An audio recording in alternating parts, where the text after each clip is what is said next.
1600 manifestants dans les rues d'Angers, mardi midi à l'appel des syndicats CGT, CFDT, UNSA, FSU et Solidaires, des retraités, des étudiants, du personnel de santé, des pompiers, des travailleurs du public ou du privé se sont réunis. Ils protestent contre le plan d'austérité du gouvernement et défendent le pouvoir d'achat. La manifestation est partie du ralliement pour faire une boucle en passant notamment par le boulevard Foch et le boulevard du Roi-René. Pascal Bouvier, secrétaire départemental de la CGT, nous explique les différentes revendications.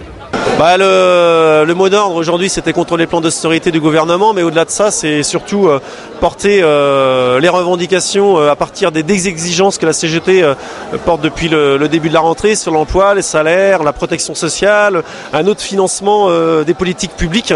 Donc je dirais les revendications sont larges au-delà du plan d'austérité qui est proposé par le gouvernement. Parce que si on se met si on manifeste juste pour dire qu'on est contre, ça ne va pas suffire. Il faut aussi proposer pour que les salariés se mobilisent. On propose des emplois stables, on propose une protection sociale solidaire. Quand on voit la retraite, là aussi les assurances maladie ou les salariés, il faut savoir, il y a 21% de la population française aujourd'hui qui n'a pas de complémentaire, qui ont des difficultés de se soigner. Je dirais, il y a toutes ces questions-là. Qui dit un bon emploi, un bon salaire permettent de tirer l'économie.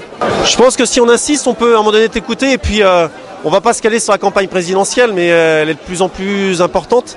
Nous, on porte un projet, on veut que les candidats l'entendent. Si on regarde les élections, enfin les primaires de dimanche dernier, des choses intéressantes qui ressortent, notamment avec les 17% d'Arnaud Montebourg, qui portent un certain nombre de choses que les organisations syndicales portent. Donc une attente de la part des salariés qui est assez importante et je pense qu'il y a des choses qui peuvent bouger, mais à la seule condition qu'on s'en occupe. Une nouvelle manifestation devrait être organisée en octobre.